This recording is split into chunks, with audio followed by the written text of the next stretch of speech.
If you want to make money as a young teenager, get a job. Everyone online is talking about, you can make money all online, make money all online. And I got to the point where I was just like, I don't even know if it is possible to have a 100% online business. But when I met you and I saw you were doing that and you were going, yeah, I'm taking off to Bali for a month, I thought, wow, maybe it is. What were your next steps when you decided you wanted to do video editing? Went on Upwork and there was a guy, his budget was $300 US a month. It was definitely not the type of editing I would want to do. It was almost like a samurai dance performance, completely out of the blue. Now you've worked with some big names you might not want to say on the podcast.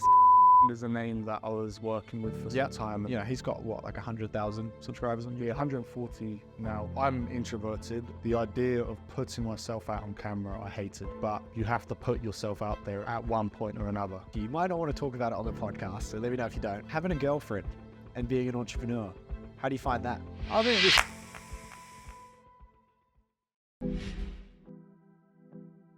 Welcome back to the Willbot.AI podcast. I'm your host, Will MB, and we have an inspiring story of grit, transformation, and building success from the ground up.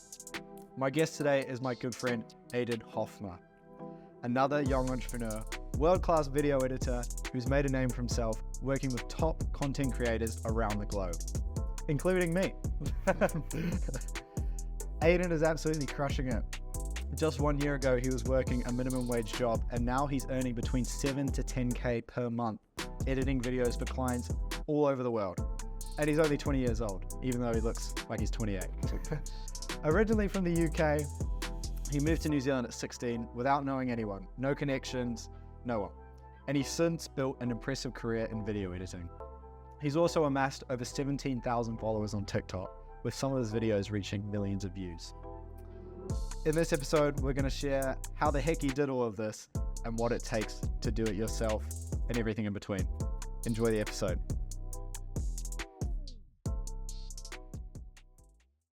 Okay. Aidan, welcome on the podcast. How you doing? Yeah, good. Appreciate the kind words. Yeah. Means a lot. No worries, man. It's good to have you on. I'm sure you're used to normally watching this from the other side, editing all the clips and whatnot, but now you're actually in front of the camera. Exactly. It's a different view, but good to do it. Spice things up. 100%. That's great. I just realized I didn't have a coaster and someone's going to kill me. So This pause. one? I'll get one just in case. Cheers. Okay, from where we left off. Aidan, welcome on the podcast. How you doing? Yeah, good. Thank you. Good. Thank you. Good to be here. Very great to have you on, my friend. You know, this is our first time doing a podcast outside of the studio as well. For anyone watching, might not realize we're in a bit of a different setup. We've gone for a more mobile episode this time. We're actually filming in the Wireless Nation boardroom. So big thank you to Wireless Nation for letting us use the space. It's much appreciated. And yeah, we're going to see how it goes. Let's enjoy it. It should be a very fun one. I mean, right now, I think the best thing to do to start is talk about your backstory, let you talk about how you got to where you are, what you've been through, everything like that. So you're killing it right now, unquestionably, but it wasn't always like this. Take me to the beginning of your journey. Tell me how you got started and what it took to get there. Well, I appreciate the kind words. It's been, I think the first business venture was at 16, and I was basically, there was this glitch with the Xbox, and you could reuse digital games. And I saw someone on eBay doing it, trade me in New Zealand, and then managed to make a few hundred off of that. So that was the first. That was the start of the entrepreneurial journey. Exactly. Bootleg games. Exactly. But it was good. And then done a few ventures, and then done the standard drop shipping, affiliate marketing, NFT trading, and then didn't really get anywhere with that. Lost more money than I made, but then found video editing and actually stuck at something to get the skills. So it's been good, enjoying it. Absolutely. And now, so you started when you were 16. That's when, you saw that spark, that entrepreneurial, I can make money doing this and it's not a job. I completely get what you mean doing that, and it's exciting, right? So you saw that, and then what sort of came after that? Was it like searching up how to start a business, stuff like that? That's how you got into the drop shipping, the NFTs, everything. Is that what happened? Yeah, definitely. I think it was stumbled onto YouTube, how to make money online, sure as everyone else has done. Yeah. And then none of them are actually truthful, but it started it. But then I kind of went down the boxing route and wanted to do that as a career. I kind of treated it as a job, or a business venture in a way, because the end goal was to have success. Right. Although I did enjoy boxing, but the main goal was success from it. And did that for about 4 years and had a few fights of that. But it's a long, hard road where a lot of people they're a plumber until 2025, and then they eventually managed to have enough money from boxing to go pro, and it wasn't really the route I wanted to do. No, but definitely enjoying the switch now. Glad I made that choice. 100%. So, as well, I want to backtrack a little bit on what you're talking about with the boxing. So, your family's from New Zealand, correct? Yeah. But you were born in the UK and grew up there. Is that what happened? Born here, moved there at 2, and left at 16. So spend most of your life there. And did you come back to New Zealand often to visit, or not really? Came back twice. And I believe I was 9 and 14, I think. So 16, that's a pretty hard age to be moving countries, leaving all your friends and everything behind. Yeah. And so you started boxing in the UK as well. Yeah. Right? And you had a fight there. Lost that Fight, but you came back stronger, right? When you came here, you won. Right? No, yeah. Won. Had 4 here and won them all. So damn, it was good. That's really impressive, man. Utmost respect for boxers, that's for sure. Takes courage. So that's really cool. So you were sort of boxing, didn't really know what you wanted to do, going through a few different side hustles, just trying to make it, really trying to make some money.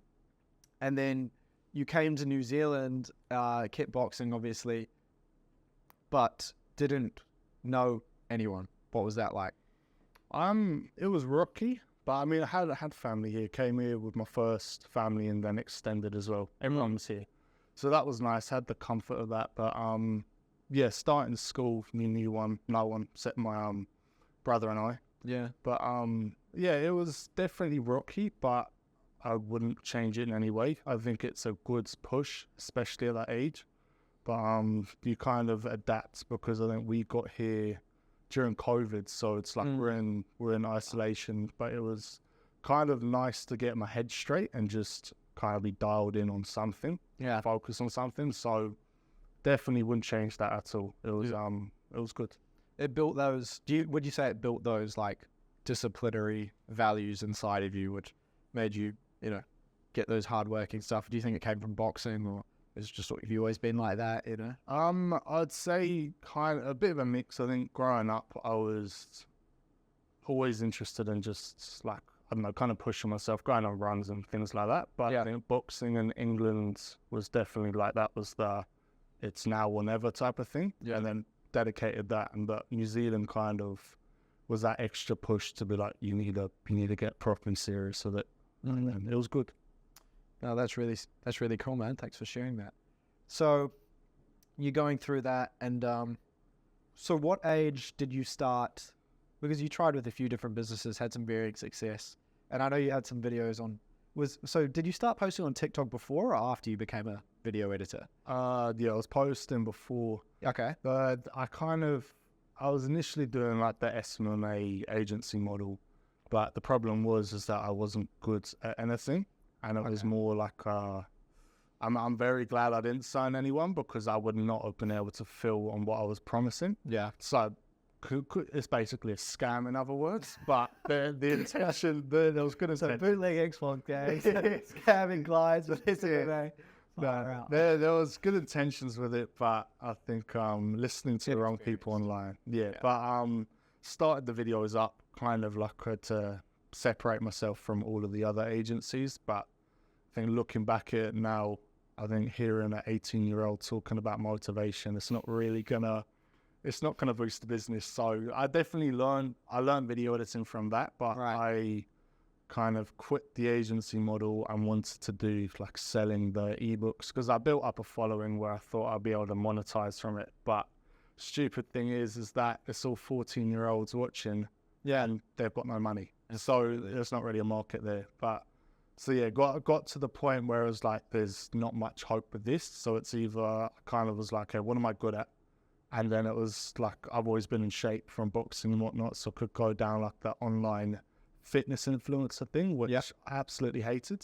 So I did not want to go down that. And then video editing was kind of building up. So decided to go down that, and then very thankful that I did, because I'm happy I'm not posing in any mirrors with a vest on. You could have been Mike Thurston, man. What do you mean?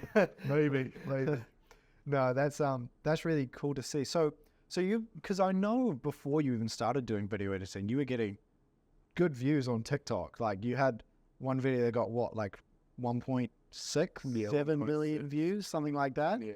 That's really impressive. I mean, you know, even if it's a one-off, I've seen you've had a lot that have got over 100,000 and stuff. And so you're how old when you were posting those videos? Like started at 18, 18, and then had a big break somewhere at 19 or so. Yeah. And then just focused fully on editing. But yeah, that period was just like a few videos a day, just diving in with that really. And then go to the evening job after. Did you find that hard posting while at school and stuff like that? Well, it wasn't People give you shit? Oh, you finished? Yeah, it was after. So thankfully kind of managed to get out of that. But I was doing that. So I was basically finished school and then working at a restaurant, just washing dishes. And it was a good push, because it's like you see where you do not want to be. So no idea what you wanted to do after school? No uni, no... Well, it was the business route. It was just a matter of what it is and when it works. So the job was almost enabled me to pay rent or boards, paid for any expenses that I had, petrol and whatnot. Yeah. And that was about, I don't know, 250 a week. So, I don't know, 20 hours a week working. Yeah. And then just throughout the day would work on the personal brand or business side of things. Nice. That's really impressive. I mean, you know, to just go out of school and, just know like this is for me, even without really having much to show for it yet. You obviously had a few videos and stuff like that.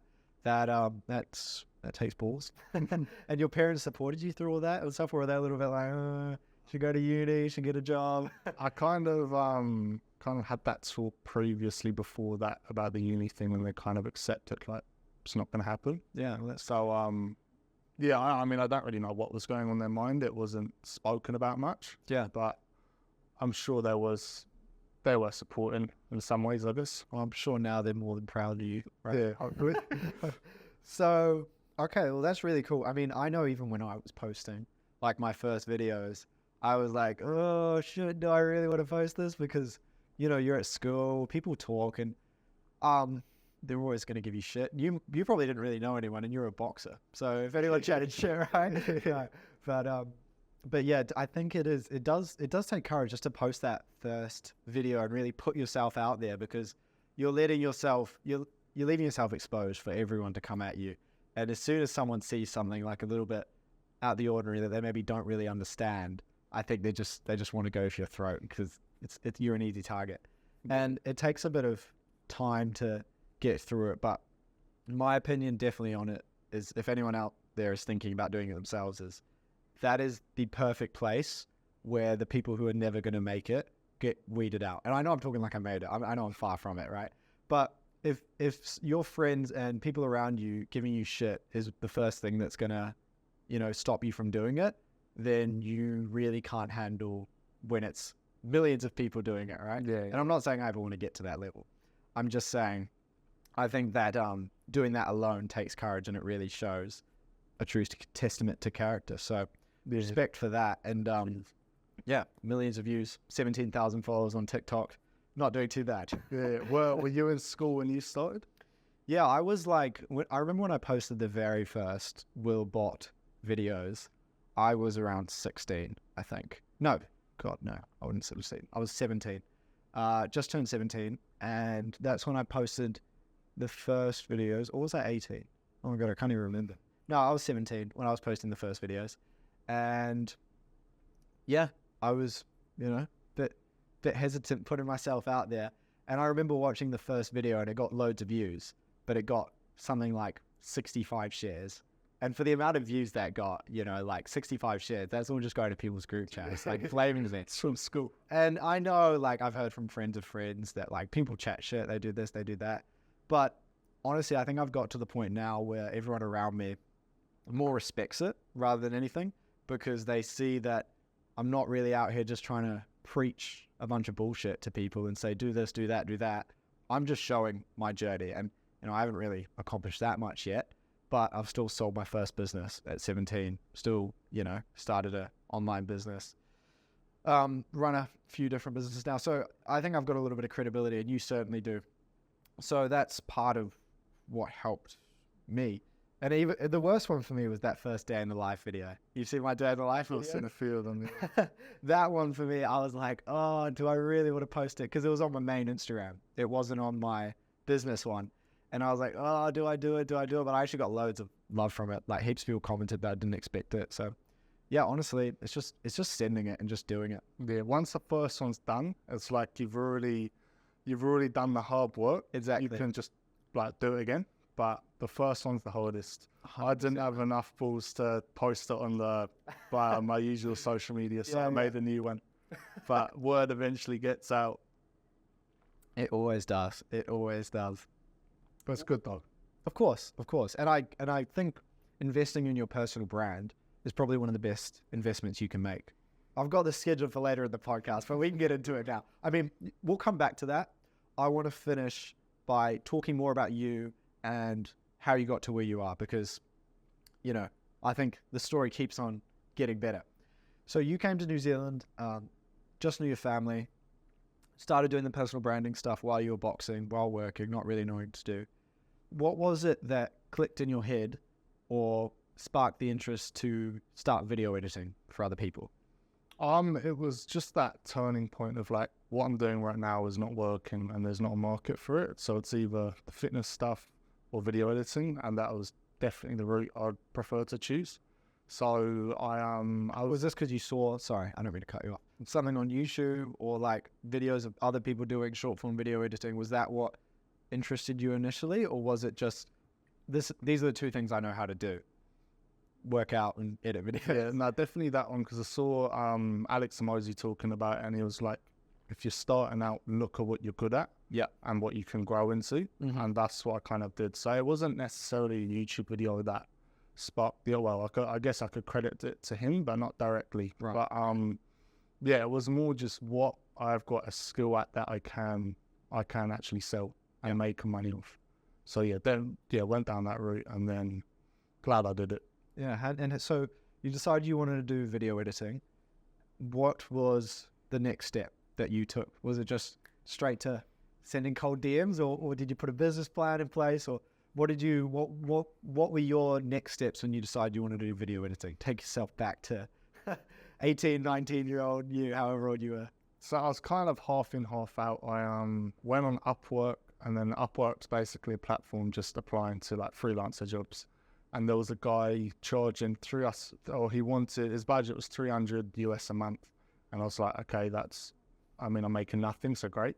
And then applied to it, and then it was actually the thing that, because he would have had loads of other applicants, but what got me in the position in front of him for him to choose me was the type of content I was making. Like, he was interested in boxing and things like that. Okay. So it was kind of just the things they can resonate with got my foot in the door. And it was definitely not the type of editing I would want to do. It was kind of like almost like a samurai dance performance, completely out of the blue. And but so grateful for him, because it kind of kickstarted things. And then once I got that opportunity, I was like, okay, this is the thing I need to dial in on. So I think I worked with him maybe 5 months or so, grew the YouTube a bit, but it was just like there was no room for growth. It was, I think it was starting out at $300 a month. Yeah. My hourly rate probably was about $1, 2 hours, $2 an hour, just because it was like first client. I'm going to put everything I have into it. Yeah, I know. But you have to do it, because they're the humbling, but the times where you learn the most as well. 100%. And so you started with that client, and how did you get your next one? Do you remember? Yes. So the next one was I was doing a program from Tom Nosky. Yeah. And then basically he's just does personal branding content. Yeah. And then in his community, he had a list of people that were just like more or less ideal clients. Most of them were. So I sent a message to every single one of them. But linking it back to Mosey, it was his outreach strategy. He was talking about how don't directly sell to them. Be like, do you need anyone that, or do you know anyone that would be interested? And then so I says like, hey Naeem, I'm starting out video editing. Do you know anyone who would be interested? I'm in this course. Yeah. And then so they're kind of like they're open to helping out. And then I'm hoping for them to be like, well, matter of fact, I need it, and that's what happened. So really? yeah, managed to get a client off of that, and it was nothing crazy. I think it was $25 US a video. Wow. And there was, I don't know, I think 20 a month. So it was a decent, it was definitely a jump up. Yeah. But it was still, I think, longer hours, and the hourly rate was just like at the floor. So that's how you start though. yeah. No, It definitely takes a bit of time to realize, like, with service-based stuff. I remember when we were doing gardening, it was like, oh, well, fuck, we'll do it for $25 an hour, you know? And then you find out other people are charging $50 an hour. It's like, well, hang on a minute, what are we doing, you know? Is that sort of what happened with you when you found more market rate pricing and stuff like that? Or was it just over time realizing I can charge more for this because people are willing to pay more? it was definitely, I was pitching myself low. Yeah. Because I kind of used that. You wanted to get the clients. Yeah. I was like, I'm starting out so I can discount it. I mean, it worked, but it's not scalable Yes. in the long run. But eventually just started throwing out nothing crazy, but just gradually increasing it. And then recently I've just found out how much people can actually charge. And then I thought I'm charging fairly high, but industry standard it's low. Absolutely. So it's just like a whole new mindset shift. Yeah. But it comes with everything, right? It comes with experience. It comes with, who you've worked with, what you've done. And at that time, like, you've done the samurai dancing, right? Exactly. Whereas now you've worked with some big names. You might not want to say on the podcast, which I understand why. But we can beep it out. We'll beep it. I probably wouldn't. Yeah. Well, there was one. Well, Dave Durand is a name that I was working with for some time, and that ended fairly recently. Because he took it in house, right? He switched the business model around. Yeah, to do other things, but it happens. Absolutely, and he's got what, like 100,000 subscribers on YouTube. Yeah, 140 now. Which is pretty impressive to be working with. And he's in America. So you were always, which I find really interesting, because this is different how I ever did it. You were always going for clients in America and stuff like that while working from New Zealand? Not necessarily America. Like the first client was from Germany. Oh, really? Second was Australia.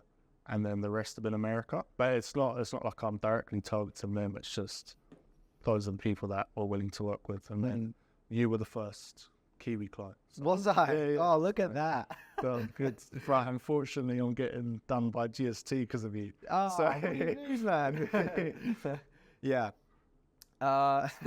Well, I'm glad I was the first Kiwi client, helping the economy and whatnot. Exactly. But that's really interesting to me, because I think most people when they start is like they'll do stuff for their uncle or for their family friend or something like that. Whereas I guess you probably didn't have it. Well, you got your family here, but probably didn't have as much connections. So you just thought, well, I may as well just start online and go all over the world. And to me, that's always been something I've been a little bit hesitant on, because I think there's so many differences when it comes to like cultural and how you're supposed to communicate and everything like that, where it's just been something I've maybe been a little bit afraid of. But since we met, it's definitely something I'm a bit like, damn, maybe I should be doing this, because you're just opening up your total addressable market by a massive amount. And if you're charging in other countries, the spending power in New Zealand is so much higher, right? Exactly. Which is really interesting. And then so, after that, was it just, you started putting systems in place, a lot of outreach, and that's how you started building up your client base? Or did it start like that? Because I know now you get a lot of referral work, which is what happens when you've been in the game a little bit longer, right? Yeah. So initially it was just all cold outreach, and then I met a guy I consider a mentor partner. So working with him with some clients as well. in Florida, and then he's the guy that kind of opened all the doors for me from there.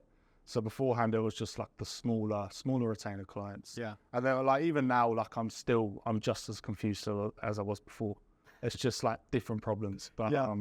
so that one to pose as something I'm not. But he's managed to help open multiple doors. So yeah, it was a lot of it was initially start with cold outreach, and then things kind of compound. You meet new people, they refer people, and then they refer people. So I think it's just about quality of product at that point then.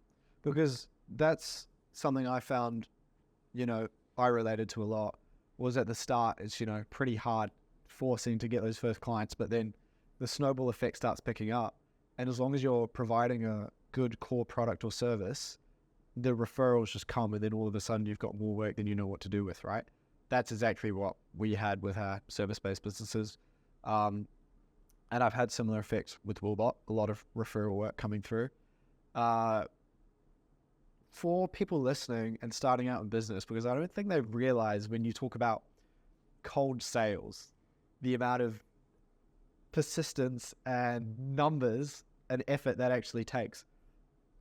How many, if you had to estimate, cold DMs do you think you've sent? I mean, it'll be multi-thousands. Like you can't view it as like I'm going to send 5 and expect at least even one of them to reply. Yeah.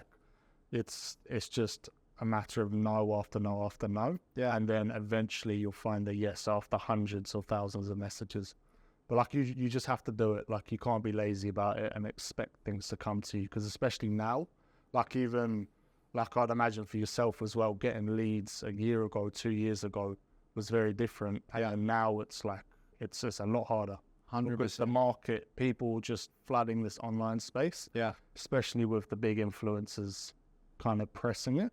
It's like, it's completely different, but it's still doable. Like people are still raking in money. Yeah. So it's not like something you should turn down. I mean, I see in my own inbox just how many outreach messages I get all the time, and sometimes I get annoyed by them, but at the same time, I always respect it because it is a grind. And what you said there about sending thousands of messages, I think is really something that if people are out there trying to start an online business or trying to get their first few customers, clients, whatever it may be, that's something to really take on board, because I know people that try to do, like when we did door-to-door sales, when we were selling window cleaning and gardening and stuff like that, it's tough. And, you'd think like you'd go out there for the whole day and you'd knock, I don't know, a couple hundred houses maybe, or maybe about 150, I don't know. And you'd get 4 clients and it's like, shit, was that really worth it? But if you think about it, that's a 4% conversion rate. And how much you can make from those clients when you compound it with how many people they can refer you to on top of that, if you do a good service and then you keep coming back and upselling and everything like that, it's actually really worth it. And you don't have the money to be spending on paid ads. You don't have the money to be doing content, everything like that when you're starting. So that's 100% the way to do it. And it's all about persistence, really. No, exactly. Because especially at this age, most people do not have money to put into ads or just any marketing expenses, but they've got a lot of time. Exactly. And they have to utilize that. Otherwise, you're just waiting for something to happen. And you've got to make the most of it while you're young, because you do have time while you're young. Exactly. Right? So, yeah. Well, that's definitely a very big takeaway, I'd say. And then we met. How did we meet? We met through a mutual friend, Ben Rogers. Yeah, Shout out to Ben. Yeah, guy. It was actually one connection before that. My mate Alfie, he referred me to, or he referred Ben to me. Yeah. Because he was doing the pressure washing thing. Yeah. He was just asking for like content advice, and then he was like, "Oh, I've got a mate Will that would actually be interested." And then there it was. So 2 connections later. That's how it happened. Interesting. Yeah, you never know. New Zealand, I think, is all about connections as well. Everyone seems to be 2 people away. And then we got on that call. When was that? A couple months ago now? Even longer. Yeah, it was a while ago. Year goes fast. Yeah. We got on that call. I remember this guy was a sharp salesman. I remember what you were saying to me. I was like, oh, I'm not sure. I've got a video editor at the moment, Yeah. But I was like, well, I'll just get him to do a couple trial videos. And honestly, I was blown out the water. You did a great job. And I was like, shit, I really should be using this guy, I think the service that you offer in particular is so good because I just give you all the clip. I just give you the podcast and you just edit it. You know, you just know which clips are going to work well. You know to change the hook. You know what music. You know when to add the graphics, which is like the ideal solution. And that's what's always going to, in my opinion, I'm going on a bit of a tangent here, keep you different from, you know, outsourcing to overseas where it's a lot cheaper, because there's that consultancy side of that. Is that something like a lot of your other clients have also found value? That's a big thing that I've noticed with value as well, is that a lot of, like, I initially thought if however fancy it looks, that's when the value comes in. But problem is that everyone can do that. Yeah. So it's more about what you're saving the client. So for example, I was saving you time just messaging back and forth, the mental stress of thinking about how it's going to be done. So there's a lot more in detail for editing, but it's like there's a lot of behind the scenes things that you're actually helping the client that you may not even think about. So there's a lot more to it than just fancy videos. Yeah, no, and you've actually hit the nail on the head with that. I think you described that perfectly, because at the end of the day, every entrepreneur that comes on this podcast and I talk to them says the same thing. It's about solving those problems and really addressing your market, you know, at the start. And you sometimes work that out after you start, I think. Like you started with video editing, but then it was tailoring everything around what clients actually wanted, right? And you can use that in your sales pitch. You can use that in your marketing, et cetera, et cetera. So yeah, that's a really good insight. And it's something to keep in mind for people out there trying to start a business. No, exactly. Another question on that. Did you teach yourself video editing? And how did you learn how to do it? Because, you know, like I've seen the reels. There's some advanced editing in there compared to what I do. It's YouTube, right? Everything's there for you. I think because like with editing, for example, it can go for any service, but for editing, I was already doing it for myself. So all of the time, every time I wanted to practice, I can do it for myself. But like a big service in the agency space is Facebook ads. Like if you're trying to get good at that, you can't do it for yourself because you need a business on the back end. So it's like you've got YouTube there, you've got yourself, you've got all the time in the world. It's like you just piece it together. 100%. There you go. And then on that, when I first found out about you and I got that connection from Ben saying, hey, hit this guy up, I clicked through your videos and I thought, you know, he's onto it. He's got a lot of views, clearly. Good content, good editing. Where's the website? You still, to this day, don't have any website for your business. What's the reasoning for that? And what do you think about having websites and whatnot? I think it depends on the business. Like, I don't want to pose as this like successful businessman because I'm still just as confused. Yeah. But I think for my model, I'm helping people improve their content, and I need to be, and their personal brand. So I need to be a representation of that myself. Yep. So it's like a website. It can be good, but at the end of the day, they're gonna want what I have. Yeah. So it's like you kind of need to have it for yourself to showcase. Because if you're cold messaging people, for example, and you're pitching them a service, but your representation of yourself is terrible, like they're not going to give you the time of day. So that's something that I was really trying to switch up, because it's like you need to be an example of your service. Like I'm still struggling with that now because TikTok's looking a bit better, but then Instagram is not, and that's what I was reaching out to people on. So it's like you have to be an example of your own service. Absolutely. No, I definitely hear you. And hitting those algorithms is hard, man. It's random. Anyway, where I was going with that, sorry, before I get too distracted, is when I go to Open Ground and, you know, I talk to the kids doing it and everything like that, and I talk to my other friends that are trying to start a business, they all seem to be so fixated on things that I don't think really matter when you're starting, like getting a website up, registering the business, like doing a lot of stuff before they've even, you know, like talked to a potential client. And I think you're a perfect example of, you know, you're doing really well from what you're doing. You've got a business, you've got a lot of clients, and you don't even have a website. And it's really something I think people should think about when they're out there. And the reason I keep bringing this back to young entrepreneurs and everything is I know that those are probably going to be people that are watching this podcast the most because, you know, you're a young guy, you're making a lot of money for someone your age. So I think that's definitely going to be very appealing to them. And just based on the success we had from the Open Ground podcast, that's why I'm sort of leading the conversation this way.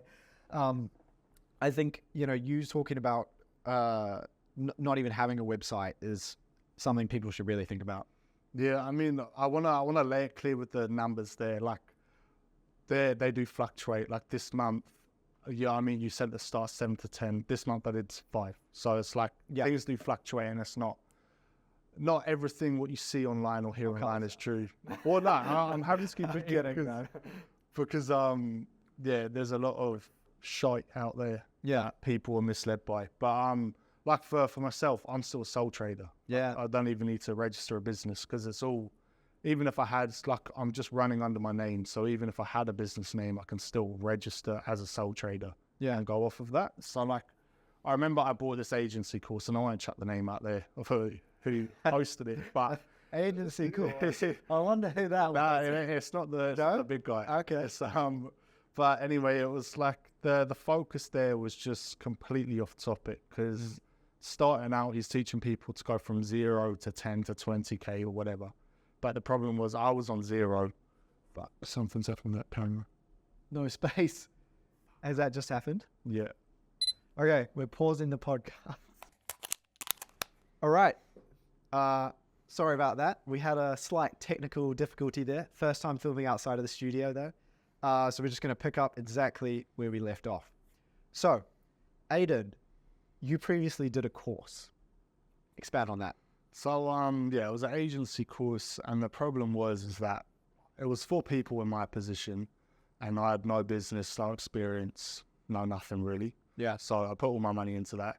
And the problem is that it was teaching the things that I should not be learning when starting out. Like, I was learning about the onboarding process and having the name and the logo and just all of the things that should be done once you've got a foundational base of clients. So like, the thing that struck me and made me realize is that I'm making an onboarding process before knowing how to get clients, and the services, like, I've never even done it. Yeah. So it's like we're talking about how I'm a sole trader right now, don't have a website. If you just focus on the things that will actually propel the business forward, and then start doing those nitty gritty things that are important, but you can do them later on. Like, 100%. It's so much better to learn the skills of what's going to grow the business first. Yeah. And that's exactly what I did. Even with Willbot, before I even had a name for the business or anything like that, I made the chatbot. I was already just making chatbots, seeing what I can build. And I got Westlake signed up. That was before I had anything registered. I even knew what the company was going to be called. And that's kind of how I ended up with the name Willbot, because, well, it was actually my dad that came up with the name, to be honest. I can't take too much credit. But, you know, it was like, well, my name's Will, and, you know, my bots will work. It was all chatbot. Now it's a little bit of a different business. But that was how I ended up on the name. And then I just put together a website after I'd already had my first clients. But what you said there, I can completely agree with. It is like focusing on doing the things that's going to get you money first, and making sure that you've got the skills for people to actually want to pay you money and for the service to be worthwhile, right?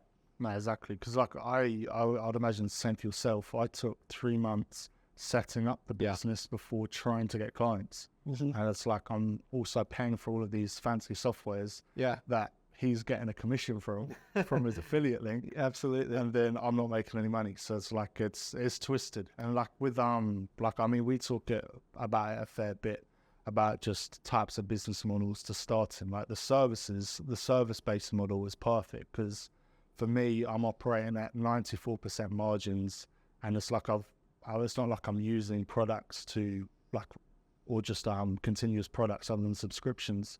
I've got my equipment, and then it's just my time. So it's like, it's for your business as well. It's perfect starting out.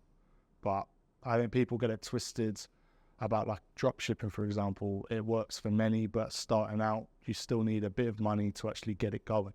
Yeah. So that's what no one seems to get, right? They just think, oh, I get the sale and then I buy it. It's like, not quite. You got to invest a lot into the site, the ads, everything. You know, it's really, I think most people now know drop shipping's not quite the, what's the word, fairy tale that it appears to be. I mean, I remember in 2017, literally watching videos. I was about 13 years old, thinking I'm going to be a Trade Me drop shipper. And I kind of did something around it. It wasn't exactly drop shipping, but that's for another day to tell that story. What we were talking about just before around online courses, I think is a really interesting one. And, you know, you and I now probably think it's common sense that most people know these YouTubers out there and these influencers who are living this lavish lifestyle and then selling a course. They're not really making money off their business, are they? They're making money off the course. And that's something to really consider. And I want to put it out there because I think a lot of people don't actually realize that, right? No, exactly. I mean, they've still got an authority to teach because they've obviously got skin in the game. A lot of them, sorry. Yeah. I should clarify that actually. Not everyone. I don't think every course is terrible. I think there's a lot out there that are actually very worthwhile if you pick the right ones and you seriously vet it and you seriously understand it. Like you've had a complete opposite experience with the Tom Nosky one, right? Yeah. You got a lot from that. You got your first clients from that. So it's definitely paid for itself. Yeah, exactly. But, you know, going back to that SMMA one, it wasn't really accurate to what you actually needed. But that guy was making money off selling the courses and telling a good story and getting all the affiliate back payments and everything like that, right? So there's always bigger things at play. I mean, I think you and I both think, you know, surely people don't listen to these influencers out there, but I literally see all the time, and it's the one that annoys me the very most on Instagram, is people talking about making money online and then they've got stacks of cash in their hands. Yeah, exactly. It's like, so you went to the bank and withdrew that, you know what I mean? It's just so ridiculous to me but I think it's like a human instinctive reaction almost to see the cash. It's like seeing that shiny gold and being like, oh my God, he's got it. I should go listen to it. You know, it's not actually that impressive. Like a lot of people could go and just pull out a whole bunch of cash and show it on the video, or go take a photo, like go to Dubai, take a picture next to the Burj Khalifa in a flash t-shirt. You know, you can look like you're doing so much better than you are for not a lot of money, right? Exactly. I think it's like, I mean, I was in that position. I imagine you were, where you see the money and you're like, especially when you're young. Yeah. And they're like, he's telling the truth. Why would he be lying? Yeah, look at this car, look at this watch, look at this cash. Yeah. But I think it's like, if it's too good to be true, like, come on. Exactly. Because I saw there's on TikTok, I keep on getting this guy from New Zealand with stacks of cash at the front. Yeah, You probably he follows me. I'm going to mention his name. Yeah. So, but it's like, come on, just think about it. Because I mean, recently, I think a couple days back, I bought into a course. So I'm doing that now, and it's been great so far. So, and I put nearly all of my money into it. So it's like, but I think the reason why I've chosen that over some sort of guaranteed profit return thing with stacks of cash, it's like you can actually trust them, and they're doing what they're teaching, rather than they may have done it in the past and now they're so far on their journey, they're just telling you old advice. Yeah. So it's a problem. And I mean, you said it yourself, right? When you started out, you learned everything 100% on YouTube, pretty much. I learned pretty much everything myself through YouTube, researching previous knowledge, and also just doing it, you know? If you've got no money, or you've got a little bit of money, you don't need to put it into a course. If you've developed a little bit more, I think it's much better to actually get in the business, understand it a little bit more, and then know what is a good course and what isn't a good course, rather than just, you know, trying to buy this get rich quick scheme, because getting rich quick, it doesn't exist, you know? You know that as well as I do, you know? No one out there can start a business and just start making money on day one, really. I mean, it's very rare, and people that tell you that can do that are normally trying to sell you a course. Yeah, exactly. I mean, if you want to make money as a young teenager, get a job. Yeah. Like, that's the guaranteed return. Mm-hmm. Although it's going to be pretty bad, and you're low skilled, you're going to get low amounts of money, a low wage.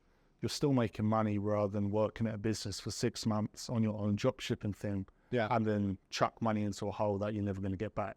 Absolutely. So it's like, I think I was a kitchen hand washing dishes for 2 years, but that enabled me to fund everything I needed for my business and pay for the bills. So it's like, you just have to do it. It's part of it.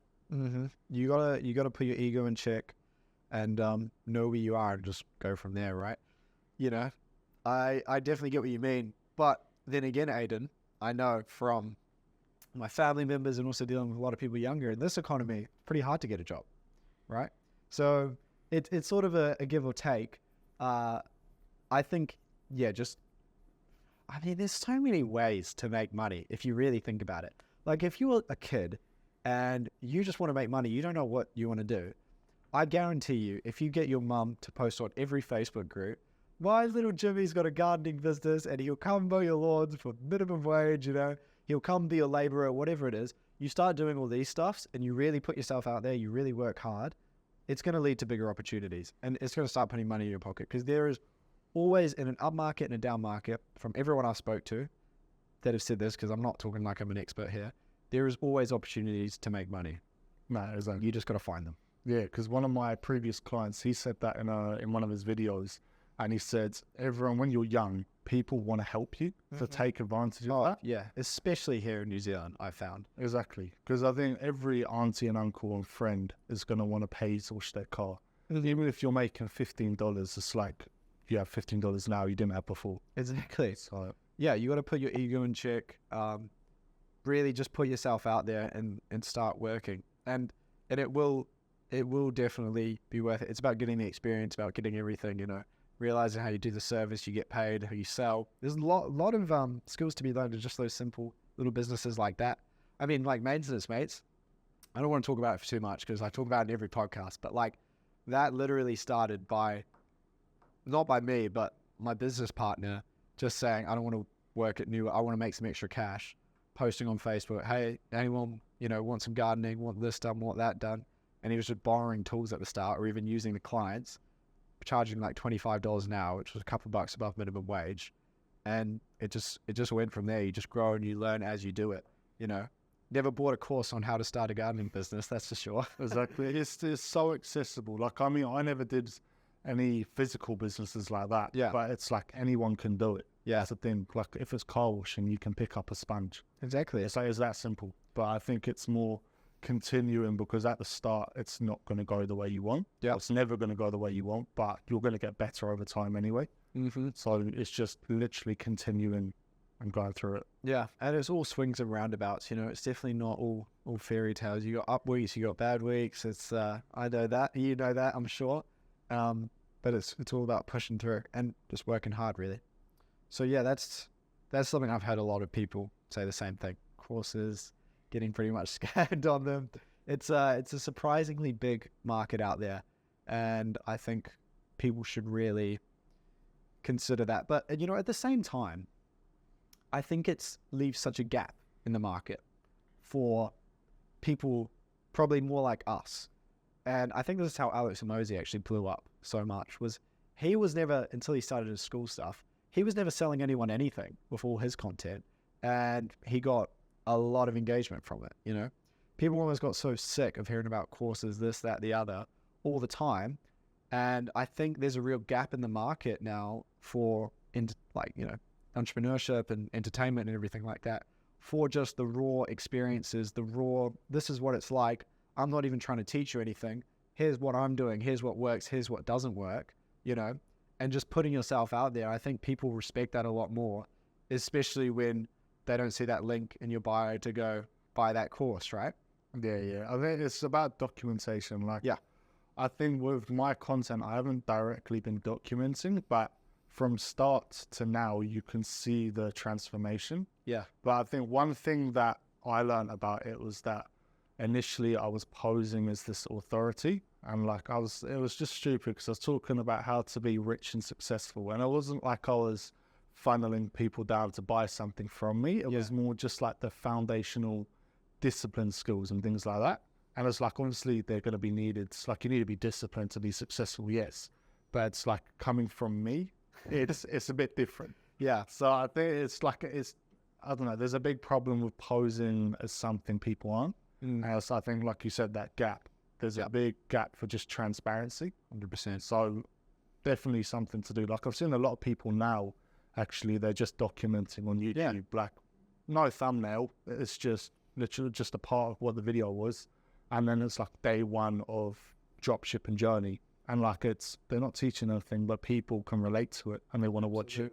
Yeah. And I think they see the long-term vision. So maybe one day when they are doing a lot better, 5 years down the track, they're like, this is what I can show for it.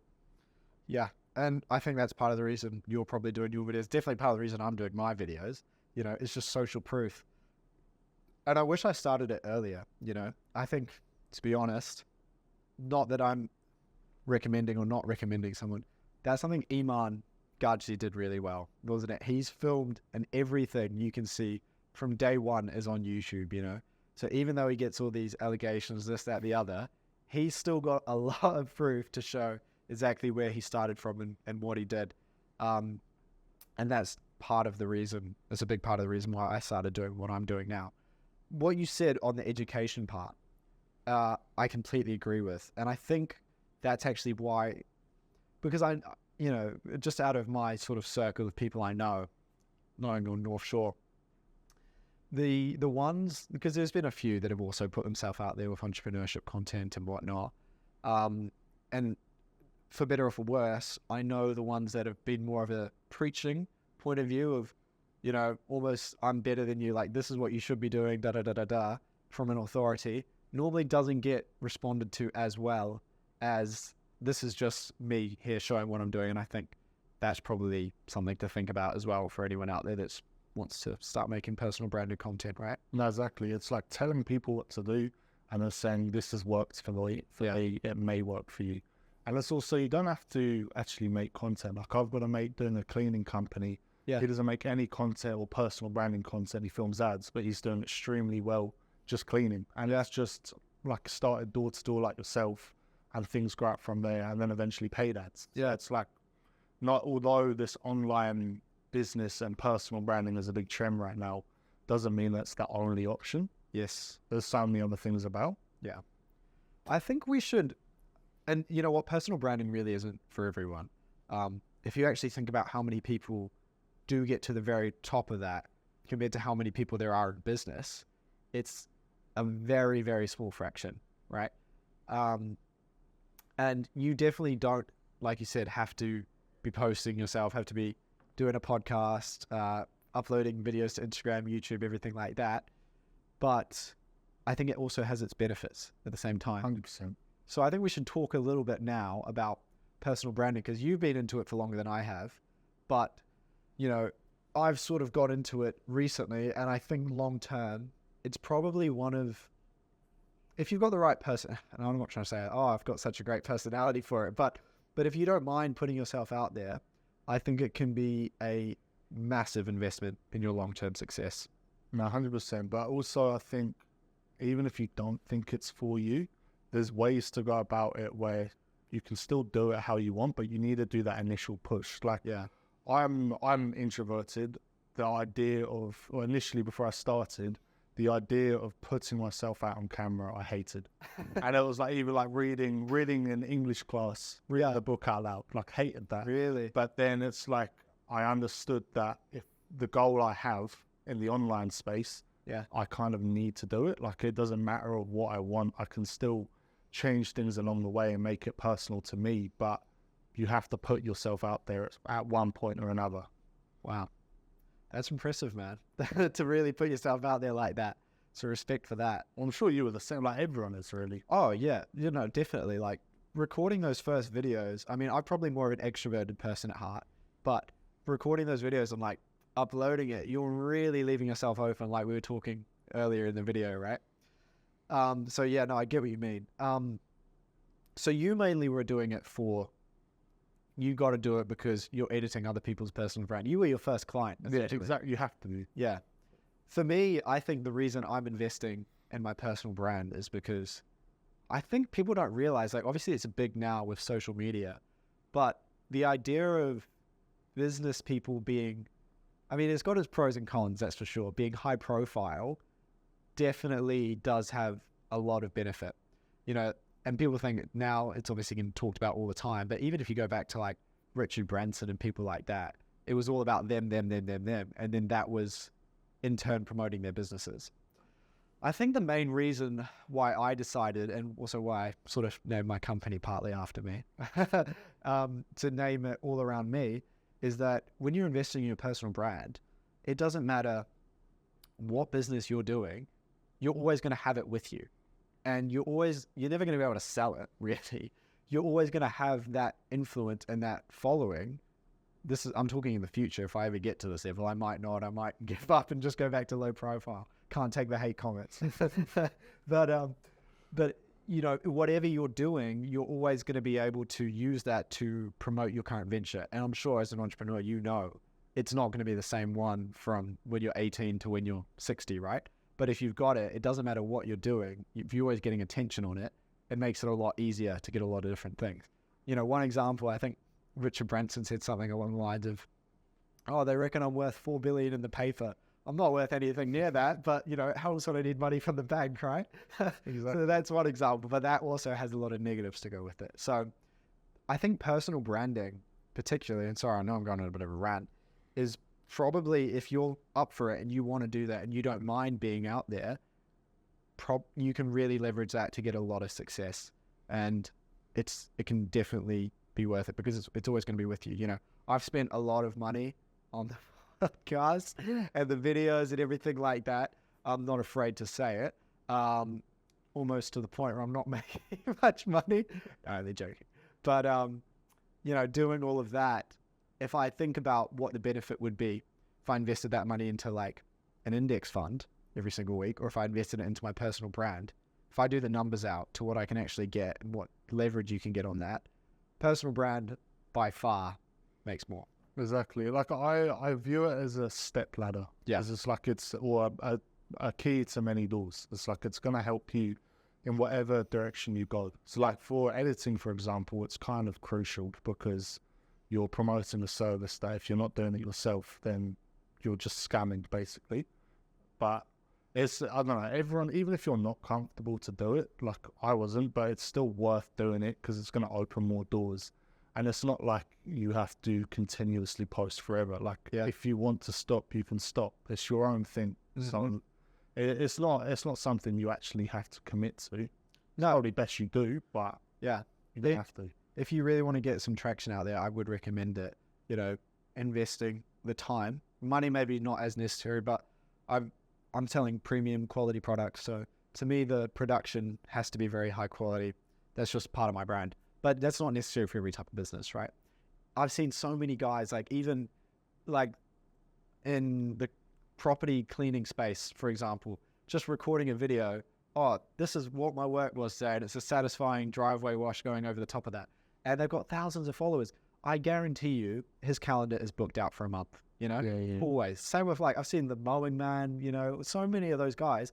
Just giving a personality and a face behind your brand really, I think, makes people relate to it. And they don't realize, and I'd like to say, first of all, as well, I already had a lot of leads and whatnot come through my podcast and the clips I've uploaded and everything like that, because, you know, AI is obviously very new and I'm by no means an expert, but I know a lot more than the average person, say, would. So people see my content, they see I'm talking about it, and then they think, oh, wow, this guy knows what he's doing. We actually need this, or we actually need that. And then they come to me, and I don't mind. I always talk with business owners that want help with something. Even if I can't help them, I can direct them to someone else, stuff like that. So that already, just from the small amount of traction that I've had, has helped me and it has promoted my business, right? On the flip side of that, what I was going to say is the world we're living in now with TikTok, Reels, you know, shorts, whatever it is, you're at such an opportunity to get put in front of so many people so easily. People don't actually realize, like, if a reel gets 1,000 views, right? That's not that much. You don't think it's that much. I've had that happen so many times. My TikTok's only got like 100 followers, right? And I'll get a reel that gets like a couple thousand views, 3,000 views. If you actually think about how many people 3,000 is for making a reel, it's crazy. Yeah, exactly. I think one thing that me and my partner from Florida have realized is that it's not actually about the amount of followers or views or whatever, it's the quality. Because like on TikTok, I've got 17,000 followers, but then I've received one inbound lead throughout the whole time. So It's more like, and all those followers are 14, 15, 16-year-olds. Like, Yeah. it's an inflated number. It looks good for credibility, but for actually powering the business, it really depends. But I think although the inbound leads haven't been crazy for people coming to me, it's still posting that content gave me exposure, because when I was reaching out to people, they can actually see who I am. Yes. And that's the thing, they can refer to people. It's your portfolio. Exactly. Because like when people refer me, they'll send my Instagram or some social media platform page, and then they can see, rather than if they just say, this is Aidan Hofma, send them an email. And it's like, you don't know what you're messaging. So even if it's not successful, or you're not receiving the results you want, you're still building out a portfolio of yourself. You put it perfectly there. I've never thought about it as a portfolio, but it is. No, well, I mean, I can definitely testify to that, because when Ben texted me and I clicked through it and I see 1.7 million views next to a video, I'm like, okay, maybe I should listen to this guy when it comes to video editing. You know what I mean? So yeah, completely agree. And yeah, personal brand, really, it does depend on what type of business you're doing, but the opportunities from it can be huge, you know. It's probably like, I don't know how long this whole TikTok era is going to last, because I know I have so many friends and like friends of friends talk to me, and, you know, I'll go out, right? And I might be somewhere with some friends, and then I'll have people who I've never met come up to me and say, I've seen your podcast, or I've seen your that. They've seen a reel, you know, they haven't seen the full episode, but it's a pretty surreal feeling to me. And you don't actually realize how many people you are reaching and what impression you make. So even if you're not getting a lot of followers, even if you're not getting a lot of views, it's about sticking at it. I mean, I want to go back to Iman, because I've been watching a lot of his content recently. He couldn't get past 200,000 followers for, I think, 5 years, he said. And then the last 2 years, he's gone to 5.6 million, which is just crazy. But I don't think, even if he made the exact same content that he did now for the last 2 years, and he had the same amount of followers, I don't think he would have got to 5.26 million.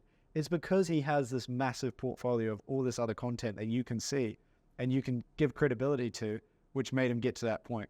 Exactly. But then I think it's also good to think about how has that impacted his business, because all of those followers now, he's making he is now actually, he's making very generic content. Yeah. Where it's bringing in everyone from all ages from start to more or less finish. Yeah. And then it's like a lot of those people, they'll be living in third world countries where they're motivated to do well, but do they have the funds to buy his course or invest in his businesses or whatnot? Mm-hmm. It's like Hamosi, he was like doing what Iman was doing, very niche specific content about building businesses or whatnot, and specific type of businesses with the agency and then the gyms. And then now Hamosi, he's branched out, or he did branch out, and he's got, I don't know, 2 million subscribers or something. And he was doing cooking videos and like relationship advice. And it's like, it brings in a massive audience, but they're not the right people really. And then that's why Hamosi at least, he's going back and doing just business related content. Yeah. I guess it's almost that like horizontal expansion, you know? They think I've sort of tapped out their market, and then they got to do things to get maybe new markets in, which might refer the core target market. I don't know. I guess every business expands out in one way or another to reach more people. But what you're saying is true. Like, quality of who's actually following is very important. And I'm thinking about that for this podcast as well, you know, tailoring the content to what my viewers actually want to see. And that's based on the little data I have. But I think the entrepreneurship stuff definitely is what gets the most traction. I'd actually be very interested to hear from my viewers. If you guys would like, feel free to leave a comment in the comment section below of what kind of content, what kind of guests you want to see on, and we'll try to make that happen. I know there's not too many people listening, but hey, for the ones that are, and on that as well, feel free to message me on Instagram or anything like that. I'll definitely respond to that, and I'm always willing to have a chat. So yeah, I definitely agree. The quality over quantity is important. No, exactly. You said you were talking about one guy who he didn't have too many followers, but the conversion rate on what he was trying to sell those followers was extremely high, right? Was he a doctor or something like that? We talked about this a few weeks ago. I think it might have been. I think it was. I'm always mentioning it again. I keep on referencing back to it, but listen to the game. yeah.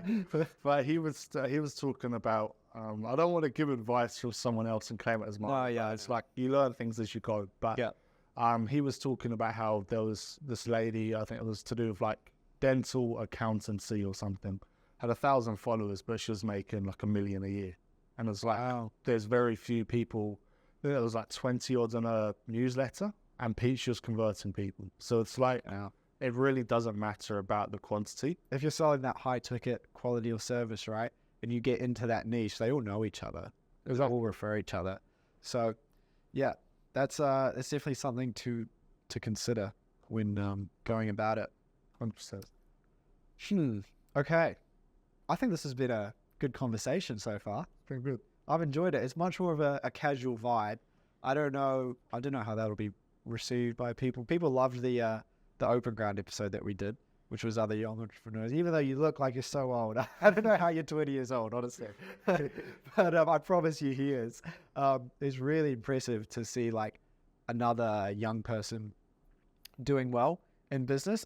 And I think when we first met, you almost seemed quite shocked that there was other people, entrepreneurs in New Zealand. You obviously didn't even know about Open Ground and other programs like that who were really doing entrepreneurship. But there's actually a lot of people out there, and you just don't know. You got to get in those circles and really start connecting with other people, because you think the same. Like, we get along really well.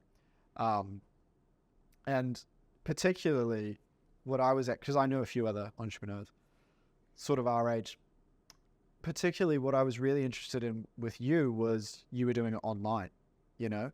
And like we were talking about course sellers and everything like that, everyone online is talking about, you can make money all online, make money all online, make money all online. And honestly, like, Willbot wasn't going fantastic at that point. And I got to the point where I was just like, these guys, you know, like, I don't even know if it is possible to have 100% online business, work wherever you want in the world. But when I met you and I saw you were doing that and you were going, yeah, I'm taking off to Bali for a month, I thought, wow, maybe it is. So don't get disheartened out there is sort of what I'm trying to say. 100%. I think, it's good to see people close by as well. Because I think from school, I didn't really meet too many people, because I came here with 2 years left. So I kind of just had my head down, focused on boxing, and then a bit of business at the end, and that was it. So I left with my partner now of 4 years, and then my mate, nearly 4 years, and then my mate Luke, who he's doing the cleaning business. So it's like, you don't actually meet too many people unless you put yourself out there. But even now with the personal brand, I met you via that, but I haven't met many other people. So I think it would be good on the shore in Auckland to actually just meet other entrepreneurs as well. Because I know there's I believe Liam Otley or Otley. He's here or nearby in New Zealand. And it's like, he's a major name in the AI space as well. Talking about personal brand, Liam Otley is definitely someone that should be talked about. I think Liam's a really cool guy. He was, you know, I remember the first video I watched of him was like his 6th video ever. That was like 18 months ago. Maybe even less, like 4th video. And he had like 10,000 subscribers. And now he's got over 200K. It's 250. 250K.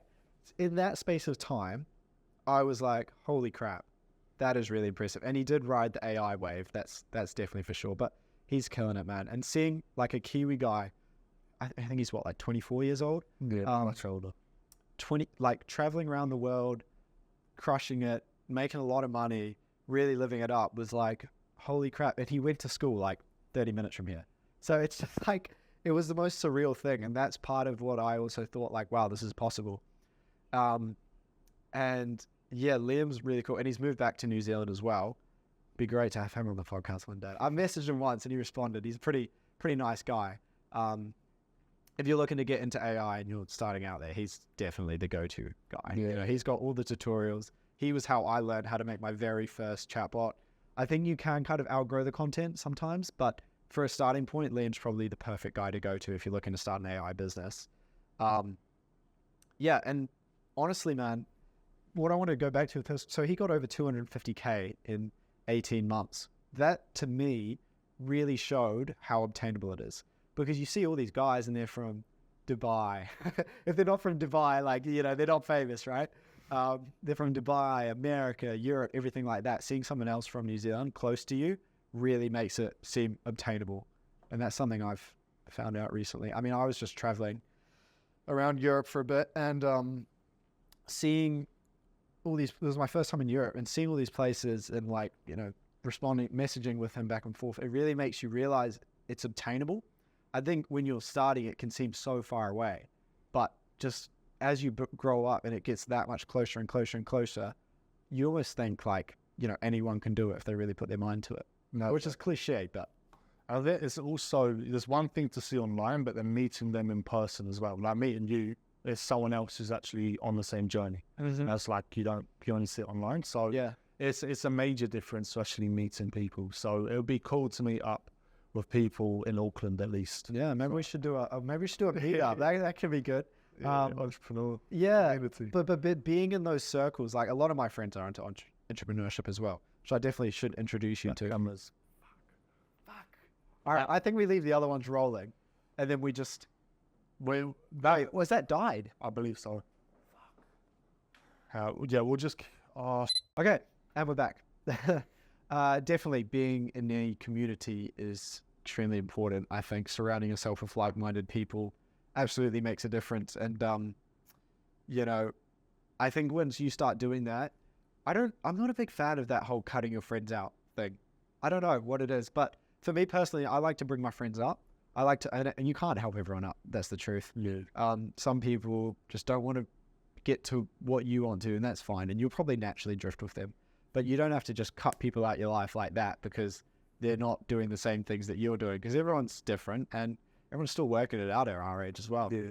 I think there's a time and a place for it. But yeah, I think if they're not necessarily bringing you down, then like they're not doing anything bad. But if they are, then, and they're bad influences, then it's kind of like, it's a no-brainer. Yeah. Because like in England, they were, I had two groups. One of them were just not the right group. And then the others I'm still staying in contact with. But it's like I'm kind of forced to cut them off just because I'm moving. Right. But then now it's like I can kind of handpick who, well, I mean, I obviously meet the people, but it's like you have more of a say of who you want to be with. And I think it is important to have the right people around you, because like right now, I mean, obviously yourself, and I've got two mates and my partner, and they're the only people I really see. Tight circle. So yeah, but I prefer that. Otherwise it's like, I don't know, it's good to see old people, but it can be a distraction if they're the wrong type of people. I definitely agree. And that's something I was going to ask you. You might not want to talk about it on the podcast, so let me know if you don't. Having a girlfriend and being an entrepreneur, how do you find that? I think it's good. It's because we've talked about this before. We talked about this, yeah. Like, I think the what's the word? Like what people put out online about it, they say it's really bad for you. It's a distraction and whatnot. But then if you look at the other side of the coin, where we're all guys, like, there's that distraction there as well. 100%. So I don't know. I've honestly found it as a positive rather than a negative as well, because I think it depends on the person. If you've got that person that you actually trust and want to be with, like I live with her now. Yeah. So it's like we're not just messing about. It's not school. So it's definitely a positive push, because she's pushed me in the right direction. But then if you meet people out in a nightclub, like you know what type of person you're gonna get. No, it depends. No, I'm happy for you, Aidan. I think that's actually really good. Having the right person that'll be able to push you and make you better. And I mean, it's clearly worked out for you. You guys have been together 4 years, right? Yeah, pushing 4 years now. Wow, congratulations. That's really good. The reason I ask is because, I hear two sides of the coin from different ones of my friends, and a bit from experience maybe. But yeah, like you said, you're never going to meet your girlfriend in a nightclub. That's the truth. Exactly. Like, people are looking for one thing. And I think there is two sides of it, because having a girlfriend can be a distraction. I've seen that with my friends where they're putting more time into focusing on their relationship and spending time with them rather than working. But there's also the excuse of, you know, if you're not got a girlfriend, you always got to find one, right? So there's two sides to it. But I think finding the right person is important. But I don't know. I'm not trying to force it. It depends on their viewpoint as well. Because like if they don't believe in you and don't want the best for you, they're gonna be pulling you down. Yeah. So like for when I first met Grace, I was like, I was heavily into boxing. Like that was all I'd do every single day. And then I was like, boxing comes first. And then over time, I've actually kind of understood that the people in your circle, you need to kind of put them over business or whatever at some point. But I don't know. It really depends on the type of person they are. Because like growing up right now, like we were just lucky, like we met at school. So it's not like we were actively looking for a partner. But I don't like in this day and age, people all over the place. So I don't know. It really depends. But like we said, you're not going to meet your partner in a nightclub. No, it's like absolutely. You have to be realistic. I have enough experience to know you don't. Exactly. But yeah, where I was going with that is, you know, like you work a lot. I know you work big hours, big days and stuff like that. And having a girlfriend that understands that, like, you know, you're not just going to go work for 8 hours and then switch off. You know, you're going to have to work late at nights and stuff like that. That's really important, I think, to have a person that understands that and gets that and is willing to support you. So happy for you guys. No, cheers. I think it's just communication. Yeah. It has to be. Wow. Relationship advice, business advice. You get it all on this podcast. Now, Aidan, like I said, you're only 20. You've already achieved so much. The question I have, and this is a big question, I don't expect you to have an answer. What's next for you? You've got video editing as the plan to expand that business, grow it, you know, grow the personal brand. What's the big next play for you? Obviously I don't want to put my whole detailed plan. But Yeah. like, I'm kind of in a stage now where like I'm still early days in video editing. Like I went full time this year, January, so it hasn't been long. So it's not like I'm looking for an next business venture. I need to just stick to it. Yeah. But I do want to maybe get off the actual editing and then have a team under me. So there's with the guy I'm working with in Florida, Nico, where there's potential to grow into that with him. So I don't know, I'm playing things out really. I'm taking it as it comes. I don't want to say I'm going to do one thing and just stick to that and just kind of let my ego get in the way. Mm-hmm. So I'm taking it as it comes really, but definitely I'm not going to be budging from the editing and content route. Oh no, I think that's a very smart thing to do. There's always shiny object syndrome, you know. I'm guilty of it in the past. This looks good, that looks good, that looks good, but really focusing on one thing and just being the best in that and growing that, I think you'll always get further long term. And it's cool to see, you know, you got so much demand coming in. I know people are always asking me all the time, who's editing your videos? Who's editing your videos? And I'm sending them all your way, man. So people are loving it. And yeah, I'm excited to see where you go in the future. I appreciate it, Will. So, Aidan, it's been incredible hearing your story from starting over in a new country to learning from early losses in the ring to building a thriving. This is what I've got written down before we even spoke. You know, we've gone very off script for this podcast, but I think it's good actually. It's flowed very, very well. Building a thriving business in such a short time is actually really inspiring to see. Final question I have, and I ask absolutely every guest that comes on this podcast. I know you don't want to sound like you're from a position of authority. You're humble, obviously, but you have achieved a lot at a young age, unquestionably. What is one piece of advice you got for our listeners out there, especially the young listeners, I'd say, you know, let's say maybe they're 15, 16 years old, in your shoes, want to start a business, don't really know what to do, that you'd have to them to getting started? I think you mentioned shiny object syndrome. I think it is truly about just sticking to one thing and developing a skill, because I kind of came to that realization as I'm washing dishes stinking of curry. I was like, my skills right now, I'm washing dishes and I'm getting paid for it. Yeah. So it's like you have to build that up and get good at something. So yeah, it's you just have to stick to it and then actually trust in the process. Because like I'm Christian, I believe in God's timing and whatnot. So I genuinely just think sticking to one thing and trusting in whoever's above. So just you have to stick with it. Otherwise, if you bounce from A to B to C to D, you're not actually getting anywhere. You're just going in circles. I think that's very worthwhile advice, and that actually stacks up with a lot of what I've heard from other entrepreneurs. So yeah, I completely agree. And from my own experience, same sort of thing. You know, I've always found I got further when I've not tried to start this business, start that business, have 7 going at one time. Just focusing on one is always when I found the most success. So yeah, I think that's a really good piece of advice. So Aidan, thanks so much for coming on today and sharing your journey. It's been a really good episode. I've actually really enjoyed this one outside of the studio, so a little bit different. Listeners, if you enjoyed today's episode, please consider subscribing to the Willbot.AI podcast and leaving it a review. It helps us bring more valuable content to you. To explore how AI can empower your business, check out Willbot.AI and stay tuned for our next episode where we're going to be bringing in more industry-leading experts, entrepreneurs, and more. Thanks for listening and see you next time on the Willbot.AI podcast. Cheers, Aidan.